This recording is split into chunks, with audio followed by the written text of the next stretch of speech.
Abençoemos aqueles que se preocupam conosco, que nos amam, que nos atendem às necessidades.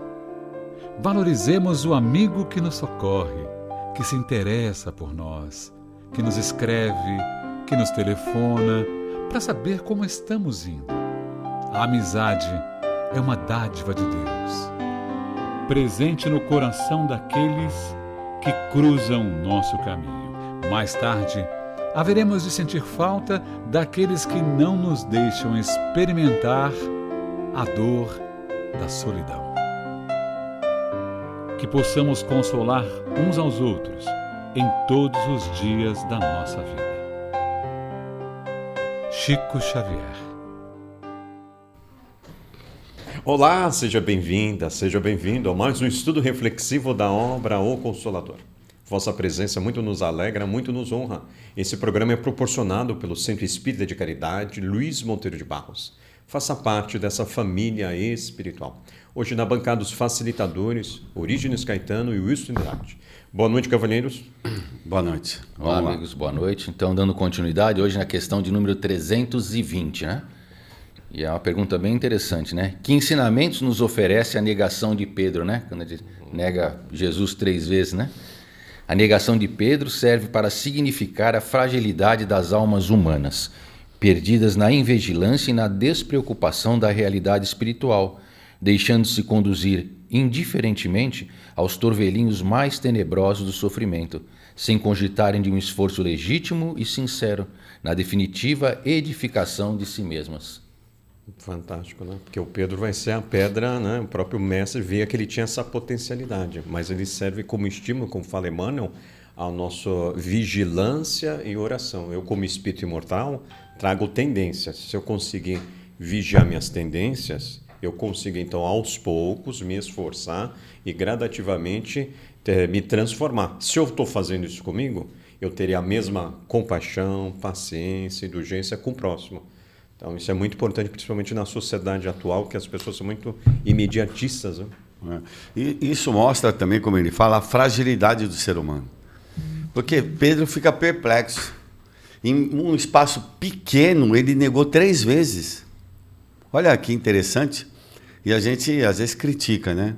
A gente está negando Jesus há pelo menos 2000 anos. Agora que a gente resolveu se debruçar e compreender, entender esse ser.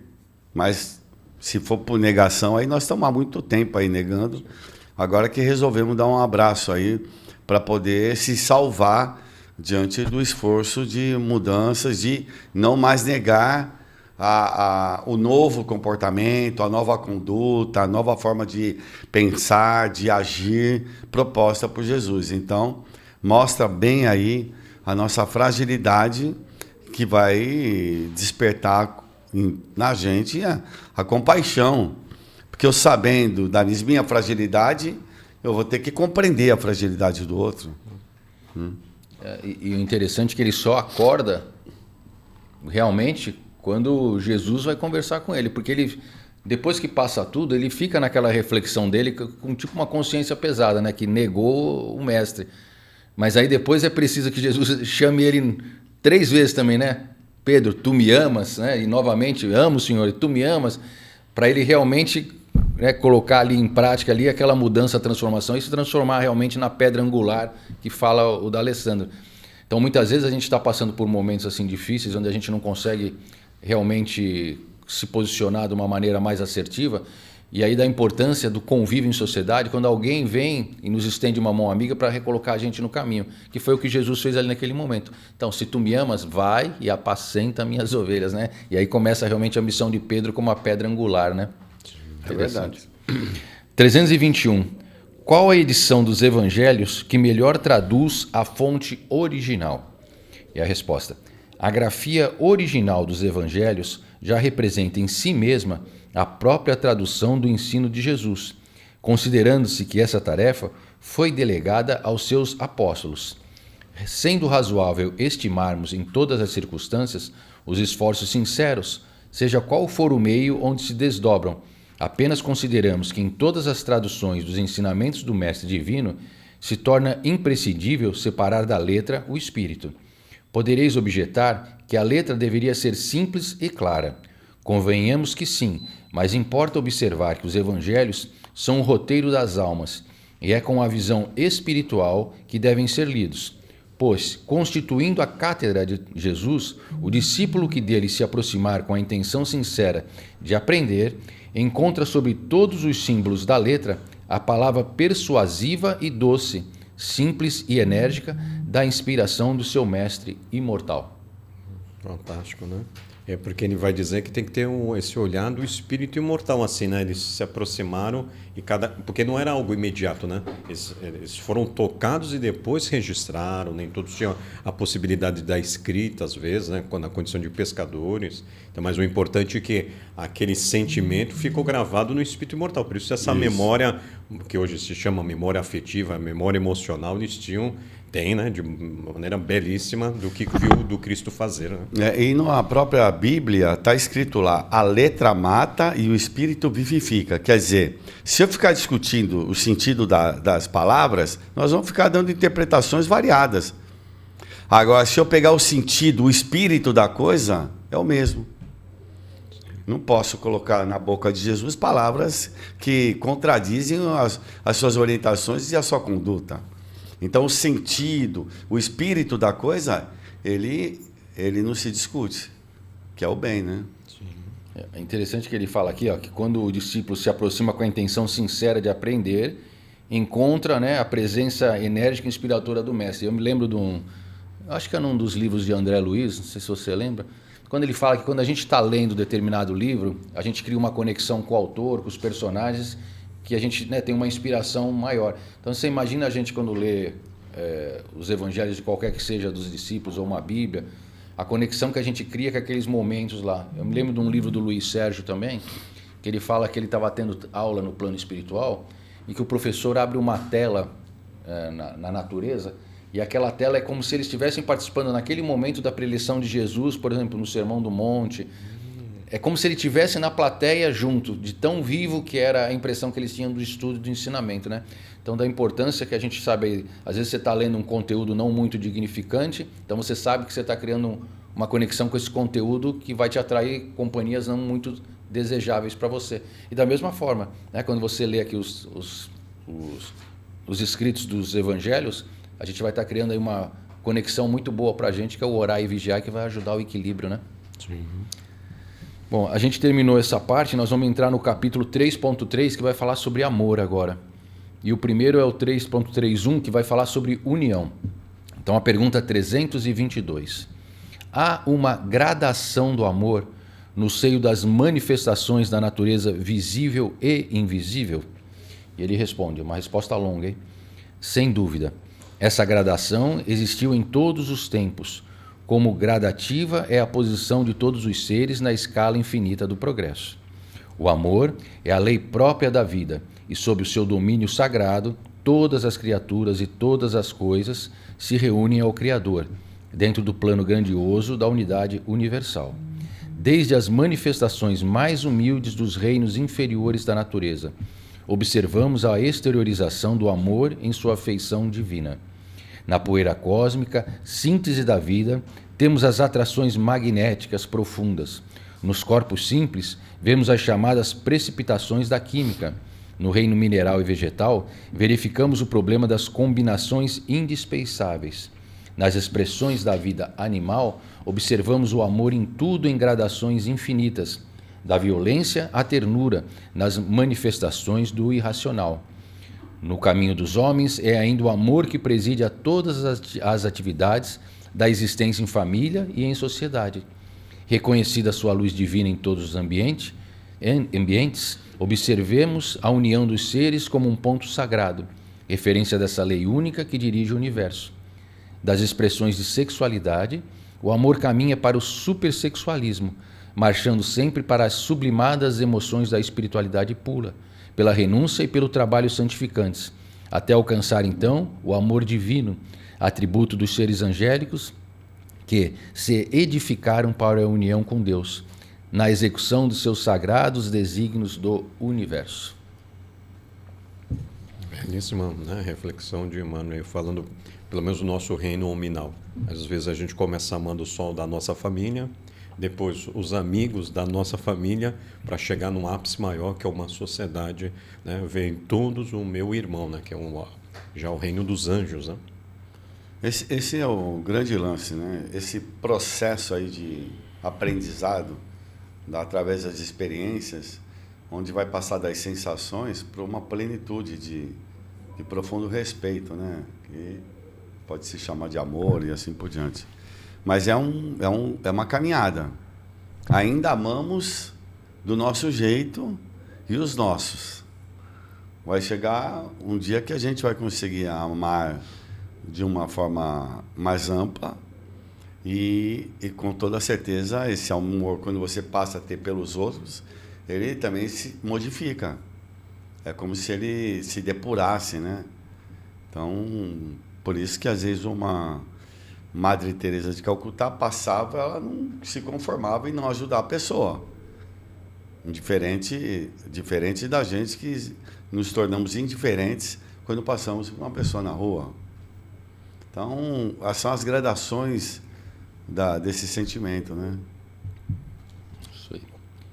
323. Será uma verdade a teoria das almas gêmeas?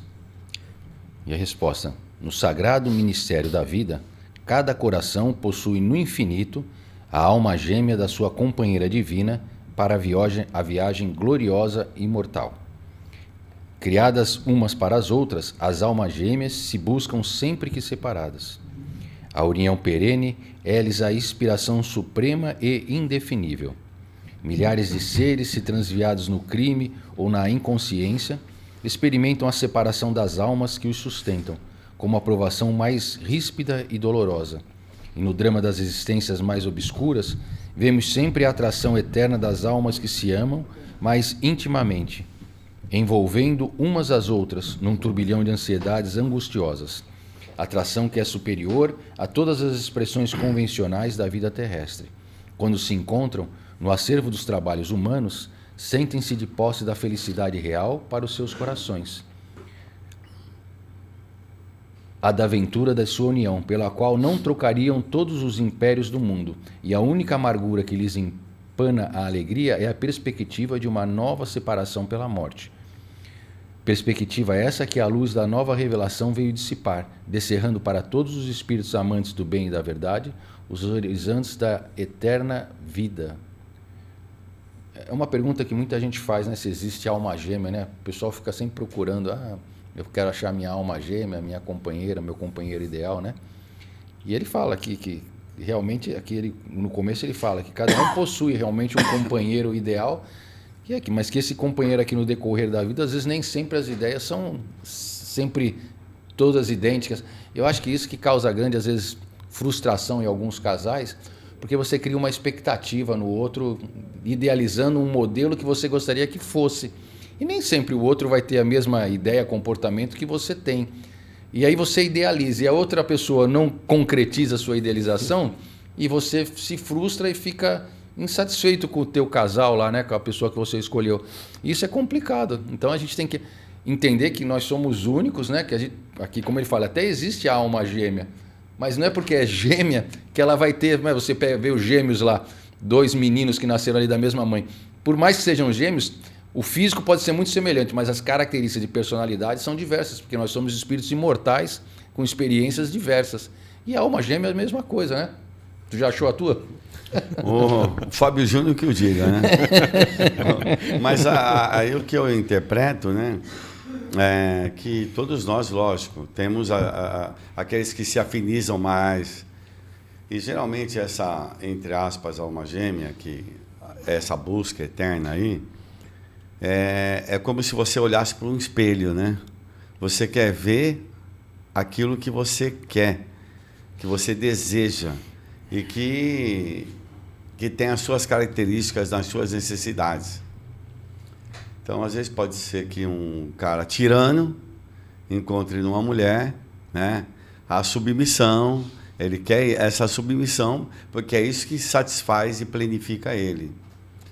Então, essa questão de você ter do relacionamento, geralmente o outro vai apresentar aquilo que você precisa modificar em si. Por isso que se encontraram. Dentre as afinidades, também existem aquelas arestas que precisam ser aparadas. E o outro vai te mostrar isso, e às vezes através de situações complicadas na vida.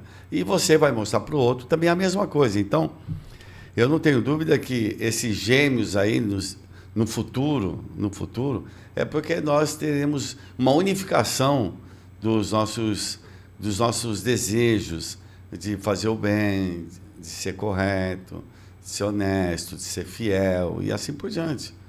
Então, eu vejo que é lá no futuro nosso que nós vamos vivenciar essa plenitude. E o gêmeo é isso, porque na realidade é o que satisfaz as minhas necessidades, né? Mas quando eu me planificar, eu vou conseguir me enxergar melhor. Então você vai perceber que talvez a alma gêmea sua tenha sido aquela que mais trouxe dificuldades para você, porque foi ela que te despertou para a vida. Então isso é muito interessante, porque geralmente a gente quer que satisfaçam as nossas vontades, né? Se você perguntar para cada um. Então, a insatisfação do ser humano em relação ao outro é porque ele é insatisfeito consigo mesmo, né? E aí gera esse conflito de relacionamento. Mas a música do Fábio Júnior é muito bonita, né? E podemos nos apaixonar e viver apaixonados, mas são momentâneos esses momentos e é passageiro a paixão. Porque, como falam os espíritos, é um cavalo sem freios. E a gente precisa botar um freio, se melhor, é um freio mesmo. Porque o cabresto não segura, né? Tem que ser o freio, às vezes, de boca, para poder a dor e o sofrimento fazer com que ele nos obedeça esse sentimento, né? 324. Existe nos textos sagrados algum elemento de comprovação para a teoria das almas gêmeas? Resposta. Somos dos primeiros a reconhecer que em todos os textos necessitamos separar o espírito da letra. Contudo, é justo lembrar que nas primeiras páginas do Antigo Testamento, base da revelação divina, está registrado: e Deus considerou que o homem não deveria ficar só. Interessante a ideia do Emmanuel, né? Agora, só tem que tomar cuidado que o Emmanuel, em 1941, a FEB vai até escrever lá atrás. Essa é uma ideia do Emmanuel. E o próprio Emmanuel sabe que ele é um espírito em evolução. Então, quando a gente vê lá na escala espírita, os espíritos superiores, a qual se classifica o senhor Emmanuel, eles não se despojaram de todas as ideias da matéria. Então, isso que a gente deve deixar bem claro.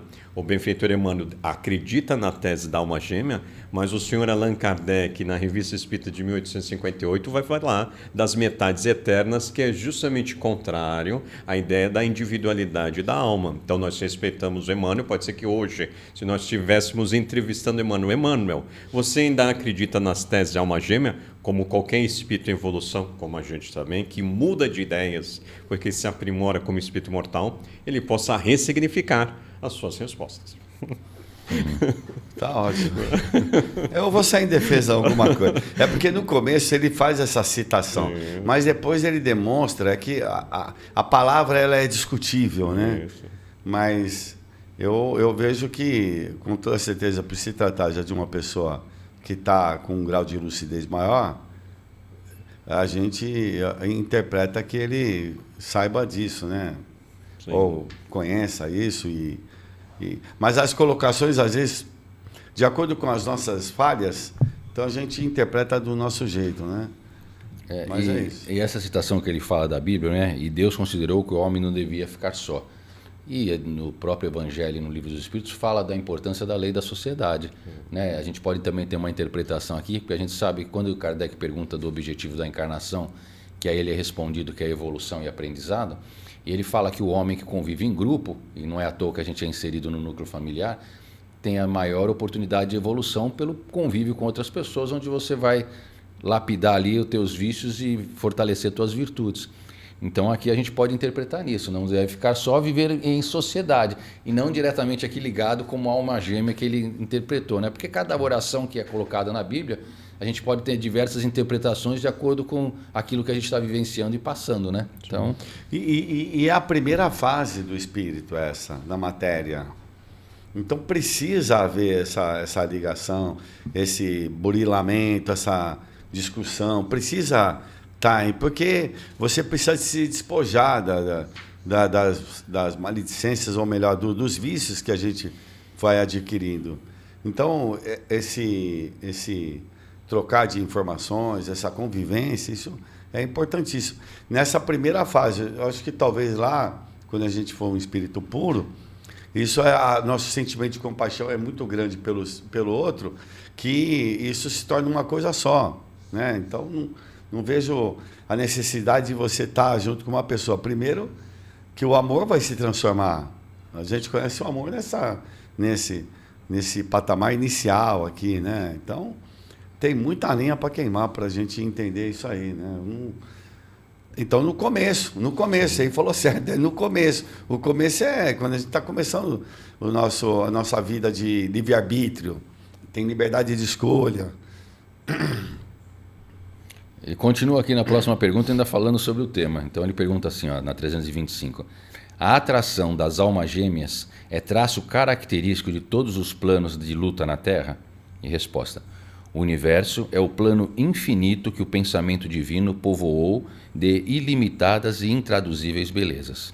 Para todos nós, o primeiro instante da criação do ser está mergulhado num suave mistério, assim como também a atração profunda e inexplicável que arrastra uma alma para outra, no instituto dos trabalhos, das experiências e das provas, no caminho infinito do tempo. A ligação das almas gêmeas repousa, para o nosso conhecimento relativo, nos desígnios divinos, insondáveis nas sagradas origens, constituindo a fonte vital do interesse das criaturas para as edificações da vida. Separadas ou unidas nas experiências do mundo, as almas irmãs caminham ansiosas pela união e pela harmonia suprema, até que se integrem no plano espiritual, onde se reúnem para sempre na mais alta sublime expressão de amor divino, finalidade profunda de todas as cogitações do ser, no dédalo do destino. No dédalo, o que é dédalo?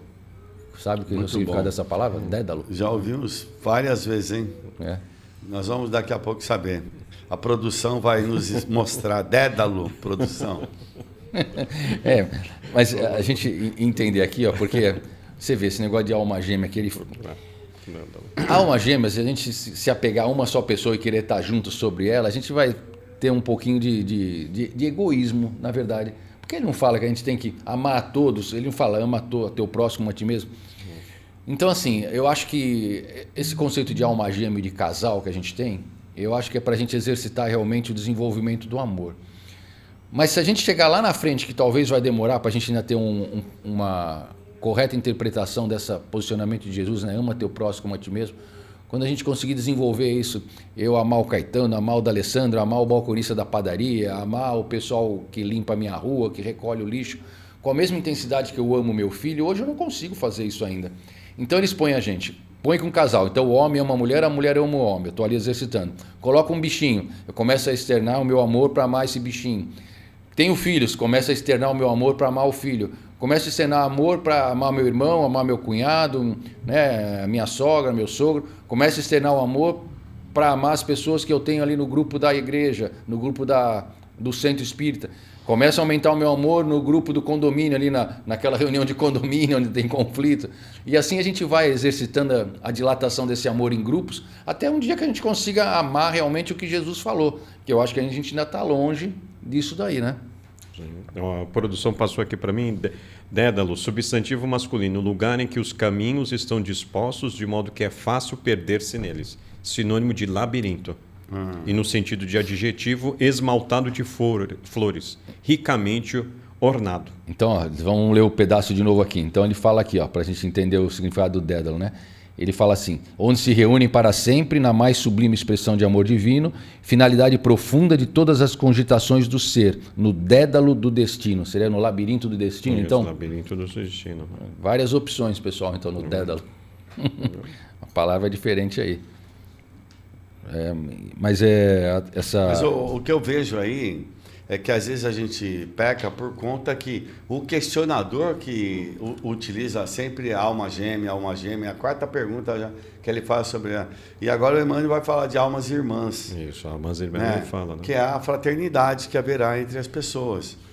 Então, o interlocutor está muito mais interessante, ele deve estar com um conflito aí emocional, com todo respeito, viu, gente? Mas, assim, não, porque é uma insistência nossa, do ser humano. Desculpa, agora que eu não lembro. Quem que fez essas perguntas? Quem elaborou as perguntas? É de 1941 o livro, então acho que era o pessoal já... Eu não sei se o Chico já estava em Pedro Leopoldo ainda ou já estava em Uberaba. Era do grupo. Era do grupo espírita. Ele pediu, olha, vamos fazer umas perguntas para o espírito, para o Emmanuel, não sei o que, ele vai responder. Isso. Então, as pessoas estavam interessadas em saber esses tem assuntos. várias ainda aqui na sequência sobre a alma gêmea. Então, vamos continuar nesse tema. Eu não quis adentrar na intimidade do ser. Mas é isso, porque nós temos essa infeliz ideia, né? Quantas pessoas casaram 10 vezes e estão em busca da alma gêmea? Em busca da felicidade através de uma outra pessoa. Sim. E quando que precisa uma outra pessoa estar casada ou ter uma outra pessoa para ser feliz? Não é interessante isso? Então, isso é uma questão de fórum íntimo, né? Tem mais aí, Luiz? Tem. O tema continua em várias aqui. Cara, tá... 326. A união das almas gêmeas pode constituir restrição ao amor universal? Olha só, mais ou menos o que a gente está falando. Então, a resposta. O amor das almas gêmeas não pode efetuar semelhante restrição, porquanto, atingida a culminância evolutiva, todas as expressões afetivas se irmanam na conquista do amor divino. O amor das almas gêmeas, em suma, é aquele que o espírito um dia sentirá pela humanidade inteira. Ele está ampliando o horizonte de almas gêmeas, exatamente. É o espírito já purificado. Podemos pegar um exemplo assim mais próximo, já que o livro é de 41, não tinha aparecido o André Luiz. O André Luiz, o nosso lá em 43, a ministra veneranda, é a única que tem acesso aonde reside o Cristo, e ela trabalha há séculos na colônia justamente auxiliando os familiares na Terra. É um exemplo, de um espírito já de uma grande envergadura, uma alma gêmea perante outros seres, né? A gente não sabe detalhe, né, da personalidade, mas já está vislumbrando assim no aspecto prático a resposta do Emmanuel. Alessandro, você não vê exemplo melhor que o Chico Xavier? Não é o Chico Xavier. Que na carne, ele está fazendo isso na carne, na matéria, ele não está no mundo espiritual, não. Ele está executando atender milhões de pessoas com o mesmo respeito, com o mesmo carinho. Então, ele desenvolveu uma potencialidade desse sentimento diferente daqueles que ainda estão presos à família. Então, a gente precisa entender. Então, eu venho insistindo porque ele utiliza dos termos que o interlocutor faz a questão, mas ele sempre vai reportar quando tiver uma plenitude. Isso não se restringe a um casal. É porque a gente tem essa visão ainda egoística, né? Tanto que no final da resposta ele fala: o amor de almas gêmeas, em suma, é aquele que o espírito um dia sentirá pela humanidade inteira. Então é isso, você vai dilatando mesmo. É um conceito que a gente tem ainda de posse de um. Mas que esse um, na verdade, é um todo, né? 327, continua, vamos lá. Falei. Agora lá. Se todos os seres possuem a sua alma gêmea, qual a alma gêmea de Jesus Cristo? Olha só, agora vamos ampliar aqui. Ele se conformava. Olha a resposta. Não julgamos acertado trazer a figura do Cristo para condicioná-la aos meios humanos, num paralelismo injustificável, porquanto em Jesus temos de observar a finalidade sagrada dos gloriosos destinos do Espírito. Nele cessaram os processos, sendo indispensável reconhecer na sua luz as realizações que nos compete atingir. Representando para nós, outros, a síntese do amor divino, somos compelidos a considerar que de sua culminância espiritual enlaçou no seu coração magnânimo com a mesma dedicação à humanidade inteira, depois de realizar o amor supremo. Então, vamos fazer uma comparação. Se o aprendiz pode chegar a um grau máximo, né, antes de virar mestre, então esse termo aí, essas almas gêmeas, seria esses espíritos de grande envergadura, que o Caetano trouxe bem um exemplo Chico. Já é um outro patamar quem já está no reino dos anjos, ou seja, no caso o Cristo, porque ele já é mestre. Por isso que não precisa dele usar o termo alma gêmea. Ó, ele está no patamar, pessoal. Não usa... Podia colocar até, então, a alma gêmea do Cristo é a humanidade, toda uma humanidade. Está na responsabilidade dele, está na diretriz dele. É que tem mais aí de alma gêmea? Tem mais uma ainda falando de alma gêmea aqui, que eu acho que a gente pode, para finalizar o programa de Então hoje, vamos lá. para sair desse assunto. E essa, ó, isso é interessante aqui para o pessoal que está sozinho agora. Olha só. Está só assim. Perante a teoria das almas gêmeas, como esclarecer a situação dos viúvas, que procuram novas uniões matrimoniais, alegando a felicidade encontrada no lar primitivo? Então, olha lá.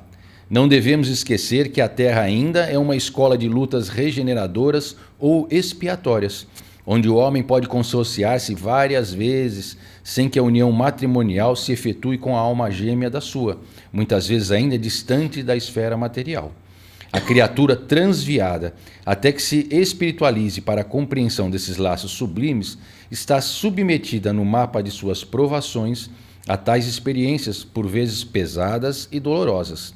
A situação de inquietude e subversão de valores na alma humana justifica essa provação terrestre, caracterizada pela distância dos espíritos amados, que se encontram no plano de compreensão superior, os quais, longe de desdenharem as boas experiências dos companheiros e seus afetos, buscam facultar-lhes com a máxima dedicação de modo a facilitar o avanço direto às suas mais elevadas conquistas espirituais. Olha, então, ó, no movimento espírita a gente tem dois exemplos. No tempo de Kardec, a própria viúva de Kardec, que é a Mini Baudot.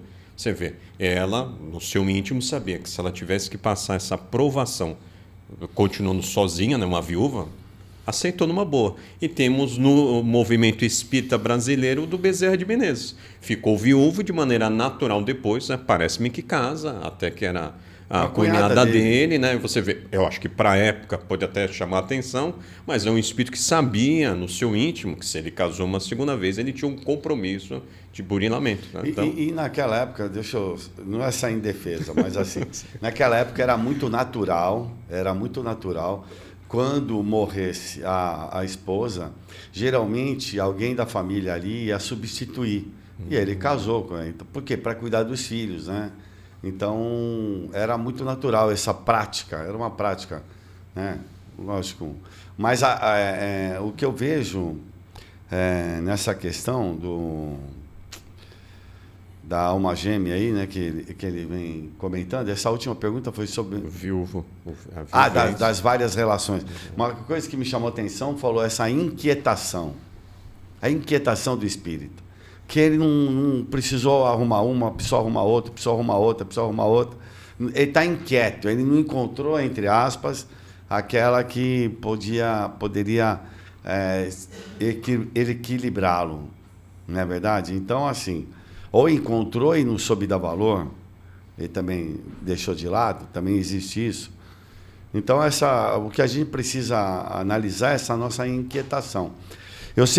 A minha recomendação, às vezes as pessoas falam, mas eu preciso arrumar um namorado. Eu falei, você está indo aonde? Eu estou indo nas baladas. E balada você não vai arrumar um cara sério, né? Assim. Aí eu falo, vai nessas padarias mais chiques, em teatro, em biblioteca, que você vai arrumar talvez pessoas que possam te agradar mais. Mas brincadeiras à parte, eu falo assim, não vá atrás. Não vá atrás. Porque no estado emocional que nos encontramos, você vai encontrar um, vai encontrar outro e não vai se satisfazer. Agora, quando você não passa a viver a sua própria vida, esquece, no seu caminho vai aparecer quem possa lhe ajudar a tirar os seus conflitos internos. Então eu falo, deixa. Mas eu não sei viver. Calma. Às vezes é necessário você aprender a viver um pouco sozinho. Então, tem que confiar em Deus. Na nosso estágio evolutivo, você ir em busca, em tentar arrumar uma pessoa, devido ao nosso momento e à nossa imperfeição, talvez a gente não consiga encontrá-la, né? Pode encontrar milhares de pessoas, mas não vai encontrar essa paz. E agora, quando você permite que os bons espíritos possam nos auxiliar nisso, esse labirinto aí, ele tem uma saída feliz, né? Então, eu vejo dessa forma. Porque geralmente existe uma inquietação da alma, do espírito. Nós somos bem inquietos, né? Bom, então agradecemos facilitadores, Origem Caetano, Wilson Trindade, e você que pode emitir aí bons pensamentos e principalmente registrar as suas dúvidas, as perguntas, as observações em torno da doutrina dos Espíritos. Então, com a permissão divina, nos vemos aqui há 15 dias juntos estudando a belíssima obra O Consolador. Que a paz do Cristo esteja sempre presente em nossas ações. Muita paz a todos.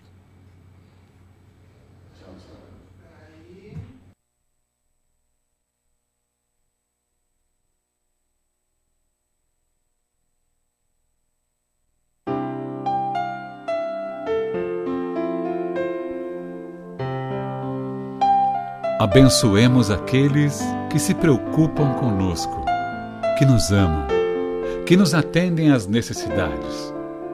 Valorizemos o amigo que nos socorre, que se interessa por nós, que nos escreve, que nos telefona, para saber como estamos indo.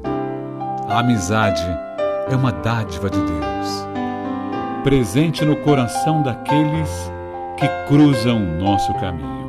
Mais tarde, haveremos de sentir falta daqueles que não nos deixam experimentar a dor da solidão. Que possamos consolar uns aos outros em todos os dias da nossa vida. Chico Xavier.